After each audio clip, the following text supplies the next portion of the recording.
How to get notifications from only one person on Snapchat. Hi guys, in this video I'm going to show you step by step that how you can get notifications from only one person on Snapchat.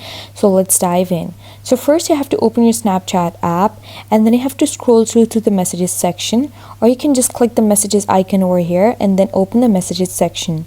Now what you have to do is open a chat of any person. For example, I'm going to go with this My AI option over here and then click these three dots on the top right corner. And then you have to click this notification setting option over here. You have to click this chat and notification settings, and then you have to click notification settings option again in the pop-up. Now you have to just turn on the notification sound and ringtone for only the person that you want to receive notifications for, and you have to just mute others by clicking this mute calls and mute chats option over here.